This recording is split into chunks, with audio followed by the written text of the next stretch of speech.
I'm Diego Cordovez with Adam Schoenfeld. Welcome to The Scoop, brought to you by Full Tilt Poker. We actually have a real special guest today, Eli Elezra, because there is still the big game. And Eli's been in the big game for years now. He's a real central figure in that. And everybody talks about bracelet bets and prop bets and, you know, the big games online and offline. He's at the center of all of that. He's action. He's action, but also it's to his credit because of his personality too. You've got to have a certain charisma and a special way with people just to make it all happen, and he really has that. And he's just very enjoyable to talk to about anything poker related. He really seems to take a joy in the whole thing. Let's get to it. So you won a bracelet last year, and you've made your mark in the tournaments. But your real bread and butter is the big game, the live games, and which people are very intrigued about. We've seen you on high stakes poker and some of the cash poker shows. How close is that to what the real big games are like? Because with the cameras around and with different mix, maybe it's different, or is that a good representation of what it's like? It's huge different. I mean, the high stakes is, I would say what Doyle say all the time.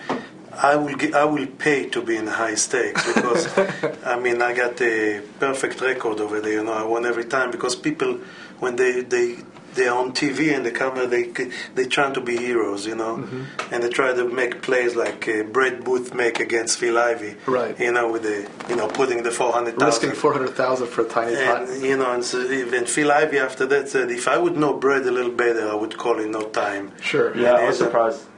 Everybody was surprised. We all laugh at him until now. How come he never make this call? Because the most, so what if he flop a set against you? But you know, but I think that the reason we like it because first of all, the people we don't know. We don't play as much no limit in our games. We play probably 10 games and 8 ends of each game, and the no limit event is in there. But we on this one. We see new kids, and they try to make big play against you. And if you play ABC of No Limit Hold'em, I think you can end up winning. And that's the reason my record is good in high stakes.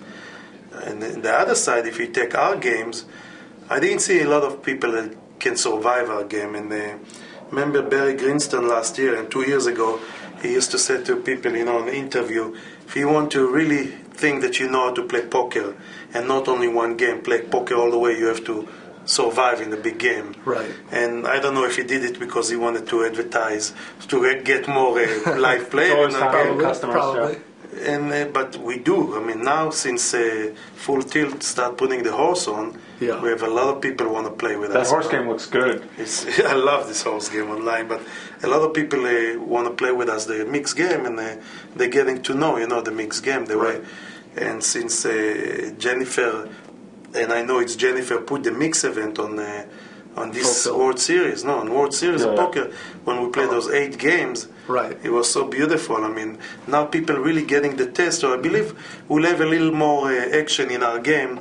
Although, since the internet come in, we don't get to play as much. We play only during tournament. Like now, we have games almost every day. Well, we're going to see. That's one of the things people have been commenting, which is that last summer during the World Series, every day Bobby's room was full.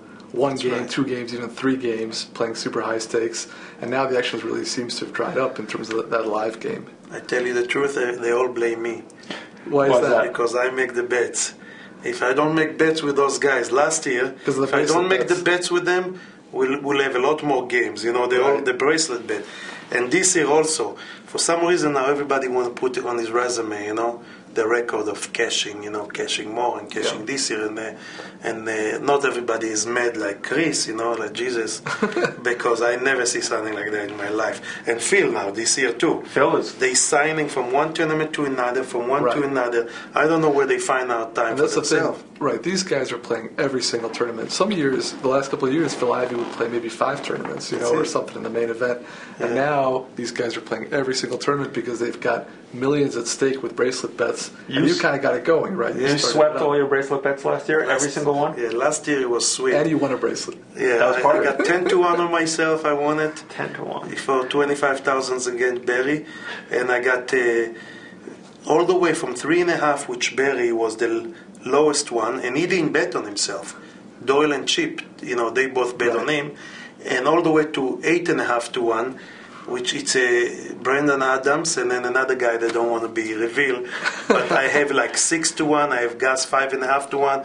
I have 5 to 1 with David Benjamin and all the high stakes. Right. Every one of them I had bets, and it was amazing. So this tournament I won over $1 million just because of those bets. This year they called me 2 months before the World Series started, and they want to get those kind of lines. And when I look at the schedule, I hated the schedule. Yeah. No, not about too many events. 55 event was last year, if I'm not mistaken. Bigger money events with shorter fields. The $10,000 event, I counted 9 $10,000 and 10 $5,000, and I said to myself, only the big player can afford it. And I was right, because now I saw the field is between 200 to 280 or whatever. It's a whole different thing. And I don't want to give this kind of odds. So Phil called me 2 months before and said, give me 3.5 to 1. I said, forget it, I'm not. He called me a month before. He said, give me 3 to 1. I said, no. But when I landed in a VIP over here, he said 1.8 to 1. I couldn't help myself. and I repeat what I said before. Even God don't get this kind of odds. But I know Phil is very close to him. Yeah, that's almost the same. It's almost the same, right? But it was amazing odds. So I said, I don't care if I lose it, but I think I got the best of it. You know, when you know that you have such a guarantee bets, I think that was one of them. And look what he do to himself. I mean, Doyle is teasing him. Doyle keeps sending him text messages and telling him, how's your day today? You know, and Phil, you know, he coming from a cheap lead in one event when he played those orange, you know, chips, you know, the 1,000 and 5,000. And all of a sudden he going to 1,500 stud event when he getting the green and he the $25 chips. I mean, I don't know if you guys tried. I did. It's very hard. Mentally, it's very hard.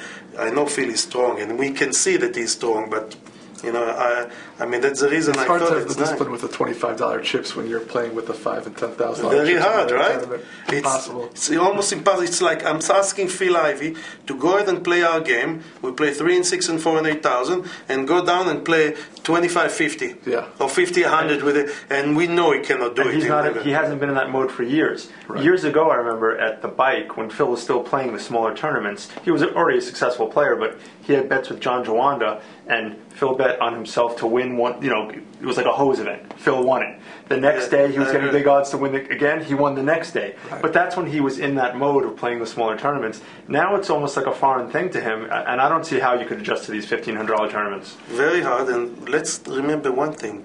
The internet makes so many big monsters. All those kids, they play so good. I mean, I make a deep 5 days, second days, and two days on no limit, the big event.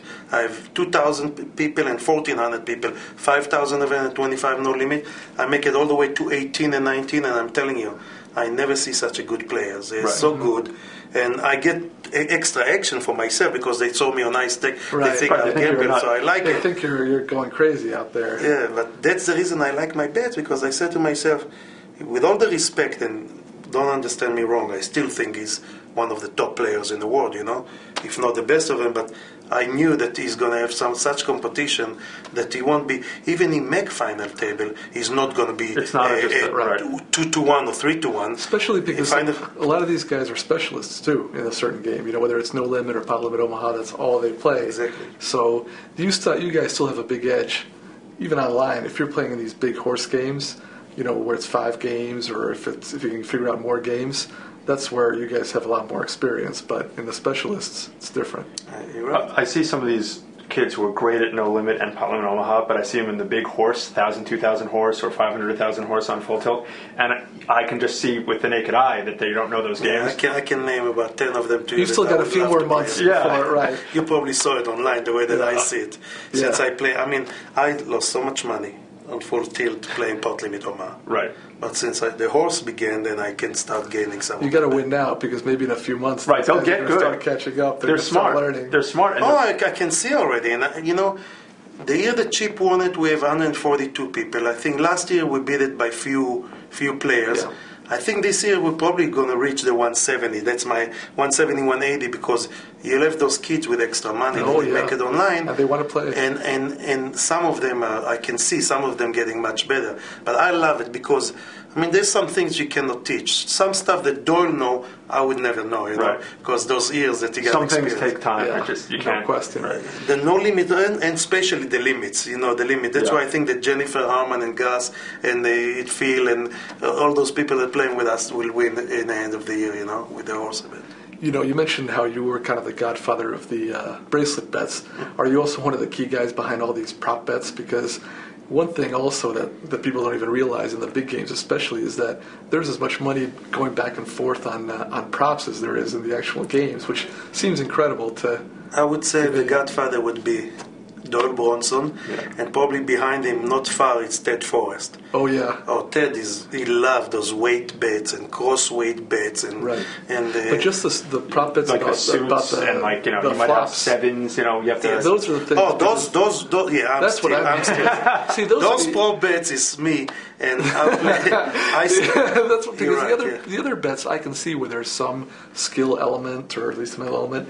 Here, the skill is in not sleeping the props. Right. You just have to this is a concentrate. very different thing. You're playing I for love high it. stakes, and you're also having to stay aware of the. You're right. of If the we're suits. playing the, let's say, 3 and 6,000, and we're playing props, it's like we're playing 6 and 12. Yeah. Because the props sometimes bigger than the game. And if you remember the first year of high stakes poker, Right. they let us do it, but the audience was so confused. Yeah. They didn't understand They made you what stop. Daniel said. I see it, and they didn't understand. So they made us stop doing it. And also, you guys are distracted by it because you know it's almost as if guys are influenced about not playing hands because they're so focused on the props. So it was You bad know, for the show. You believe it or not, but I think that he helped my game. Yeah. I just played last night. We played till late, me and Doyle and the rest of the guys, and I play with Doyle. Now, every time I sit with Doyle, I play with him props, and I think it's helped my game because, first of all, I'm playing better. I'm not a lot more selective in my hand because I concentrate on the flop. Right. But the second, I just love it. I mean, I love the action with him. Doyle is action. That's why he give you action all the time. Yeah. That's the reason I like Sammy Faha. Right. You know, in the high stakes and in our game, you have to give action to get action, and those He are gives people that do action. that. Yeah, David Benjamin is one of those guys. You know. Right. Now, is there, and of course without naming names, but obviously, are there certain guys who are known for sleeping the props or who are weaker on the props? Absolutely. If Okay. not, we wouldn't play it. Yeah. Well, So that's people what. would play No, just but the thinking fun that they thing will is have to an show advantage. them that they slept. To tilt them. And Doyle told me yesterday, you know, I played with Phil Ivey for an hour and 10 minutes in the tournament, and he beat me for 195,000. Yeah, I heard. And not only that, he told me that I slept 40,000. Right. I don't know if I slept, you know. Someone told me, that's actually what prompted my question because I was down there playing, and someone told me that they were at the same table so that they had the props going for these enormous amounts, and that there were a few that Doyle slept, and that the basketball game was on. So when those were going on, Phil was just focused right on the basketball, talking about that just to make sure that they wouldn't be picked up, you know. Oh, so he's intentionally distracting. Not intentionally distracting, but making sure that there's no focus away from I tell that. you what, this guy hardly sleep. Phil Ivey is amazing. Yeah. It doesn't matter what he do, you know, he's like all the time, his eyes, you know, when he's Yeah. Right, the famous He's so eyes. good, yeah, he's so good with it. He never sleep though, so... You mentioned Sammy Farhan. Actually, one of my favorite hands from high stakes poker was the hand where you made quads against Sammy. Yeah. And this is something we've talked about with a bunch of people, which is that on TV you don't get all the context because if you just see that play in isolation, you might think, well, this is just crazy, you know, that Eli played it the way he did, that Sammy would call for all his chips. But obviously, there's a lot of history between you guys, right? That I leads mean, up he to was convinced that King High was good, and Right. and I led into the pot. I That's knew what I'd I be mean. suspicious if That's I would. great. So Yeah. that. I mean, for people who didn't see it, the flop came with 2 aces, you with 2 aces, and then you let out with a big overbet, and Sammy called off all his chips with yeah, a he with a moved king me high. all in. He moved me all in. Right. That's what nice. He had a I little more- led he had and a he little moved me more all in. extra. That's the sweetest feeling in poker. So there's been a lot of history in the live games between you guys where you're trying to top Yeah, each we're other. trying to top each other, and we're trying to bluff each other all the time. And there's one hand in high stakes that I remember good. I thought I bluffing him. I have Queen Deuce offsuit, and I raised him under the gun, and he re-raised me in the button, and I came and I put another $65,000. I thought I'm bluffing him, but as it turned out, Queen High was the best when I watched it afterward. You know? Right. Yeah. I mean, that's one of the enjoyable things, at least that now there's the mystery of what people had is revealed. I mean, you're watching afterwards. People asking me over here, I just got somebody who stopped me yesterday for pictures and said, you really play your own money on high stakes? And, yeah, they don't and know. it's funny because they don't believe. They believe that the producer give us the money to take the action. And they wouldn't understand that we will not be that much action if we don't have our own money. No, of course. We are not from Hollywood. We can't be acting that way. Right, not at all. Yeah, you can tell from people's reactions. And the other thing is, of course, some people in that game, they may have some partner who's helped put them in the game, but the guys who play the big game like you and Doyle or whatever, it's your own money. It's our own money. And don't worry. I mean, I laughed at Doyle at the end that him and Jamie was involved, and he had the second spades. And, the lower flush. And then he said he never saw it, but he went home to see it, and then he couldn't believe himself that he didn't call. Yeah. But he ended up winning the end of the day. But he said to me, at this particular situation, I thought he had it, and I didn't want to risk it all. Well, the problem was that Jamie thought he had it. Right. Doyle's making a read off of Jamie, and his read was correct. Jamie wanted a call. Yeah. Jamie thought he had the best hand, so therefore Doyle laid it down. Jamie was giving off such an air of strength. Yeah, Doyle had good reason to lay it down. It's just that Jamie thought his hand was the best. I love Jamie, by the way. Jamie is one of my favorite to play with. Another guy. Yeah, of course. He bluffed me a few times on this show, too. I think he's going to bluff everyone a few times, but that's right. The times when you call. I mean, as you mentioned, the internet's had a big impact. The bracelets bets definitely have an impact in terms of getting that core group together to play the big games. But with chip passing, I mean, was Chip Reese such a big part also of bringing the game together? How much impact does that have? I still miss him every day. You just talk about him, I miss him. And what amazing, a couple months ago, I dialed his number, and his voicemail came up. Oh, my. And they forgot to disconnect it, because I dialed his number, and I told Doyle the other day, we see that, he said, I did the same thing, Right. And not that we miss him in a way that he was the godfather that needed to know what's going on at all time. Mm-hmm. So if he went to Cancun for vacation or to play backgammon, or he went overseas or wherever he went, he used to call me, who's in the game, who's playing, are you up and down, who's winning. Right. He need to know, and I'm talking about not for the last 5 years. Yeah, for everything. He need to know whatever going on, and he was, of course we miss him. I mean, now Lyle Berman used to talk to him every day. I used to talk to him every day. So now Lyle and me talking every day. Right. He called me every day and says, "Man, you're my Chip now." He said, "We used to talk to Chip every day and talk about this." And Chip used to play online. A few names online. Yeah, of course. Yeah. Everybody knows. And he used to be the action online. He used to be the action in Bobby's room. And anybody that have any problem in the poker world knew that he wasn't only the best poker player in the world. He was also he make me a better man. That's what he make me.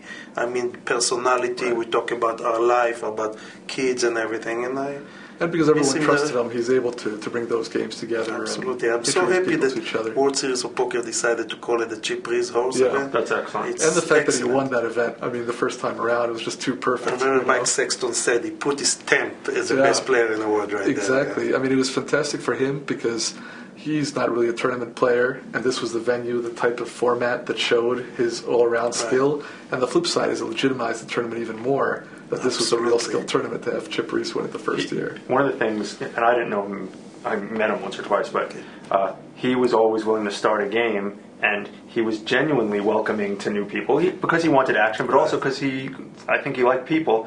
And I think that one of the things that we're missing now, is like I'll see these kids who are superstars, but they won't even start a game just against each other. But Chip would start a game with anyone. With anyone, and he used to be calling me and said, Eli, let's go down. And I was one of them. Listen, he's a businessman, so I was one of the yum that he come and he said, Eli, I was the game starter, and because of me there was the game around.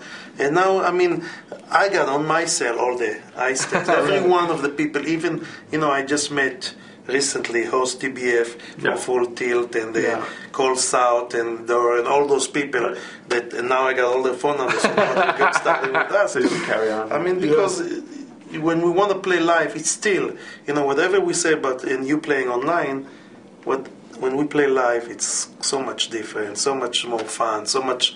I mean, I like to see pain, and if without pain, there's no game. So well, that's one thing I was also getting at when we started. I was asking about the difference between the high stakes poker that we see on TV and the game, because also in terms of just like camaraderie. because there seems to be a special atmosphere with the high-stakes guys when they're playing, a special kind of needling, but, friendliness that is very different from other games because it's the same group that's always playing together. Yeah, and Doyle said yesterday, I think I can write a book on this group again, just on the high stakes. And several times we even thought about people coming and just put the camera just for the outcome. To make a documentary. People would love to see what it's like. Yeah. Not bad. Well, Eli, I'm sorry. Yeah, that's right. It's okay, everybody. Eli Elezra. There was actually some confusion because when I first came here to play some tournaments, there was Eli Elezra and Eli Ballas. Just to add to the confusion. And so. Right. But Eli, thanks for coming by, and we're going to look for you in the tournaments. But we know that even apart from all the tournaments, that you're one of the key guys in the big game, and with your personality too, that important to keep it going. Thank you very much. Thanks a lot, Eli. Good luck to you. Thank you. Thanks for joining us on The Scoop, brought to you by Full Tilt Poker. Write to us at thescoop@cardplayer.com. Look for us on Card Player TV.